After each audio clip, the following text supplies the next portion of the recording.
Hello नमस्कार, मी मनीषा। आज आहे मार्गशीर्ष महिन्यातील लास्टचा गुरुवार, तर म्हटलं ओटी वगैरे भरायची आहे, उद्यापन करायचं आहे, तर म्हटलं चला पूजा वगैरे मांडून घेऊ, पोती वगैरे वाचून घेतली।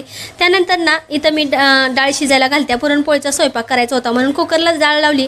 त्यानंतर 4-5 शिट्ट्या करायच्या होत्या, तर इकडे ना मी वेलची बारीक करून घेतली, जायफळ पण थोडंसं होतं ते बारीक करून घेतलं। आता येळवणी आहे ते डाळीमधलं काढून घेते। मस्त छान अशी डाळ शिजलेली होती, त्यामध्ये गुळ घातला, वेलची पावडर घातली आणि चांगली हलवून घेतली। आता मी कटाची आमटी तयार करून घेते। कटाची आमटी तयार करण्यासाठी तेल टाकलं, तेल गरम झालं की लगेच मोहरी टाकली की जिरे टाकलं, जिरे टाकलं की लगेच कढीपत्ता टाकला, लसूण टाकलं आणि त्यामध्ये ना बेसिक मसाले टाकले, लाल तिखट, हळद, धना पावडर हे सगळे मसाले परतून घेतले चांगले तेलामध्ये। लगेच येळवणी ओतलं की झाली आपली तयार कटाची आमटी। तर पुरण पण करून घेतला। त्यानंतर चला आता पुरणपोळी सुद्धा मी करून घेते। छान अशी मस्त टम्म फुगणारी मस्त मऊ लुसलुशीत पुरणपोळ्या करून घेतल्या।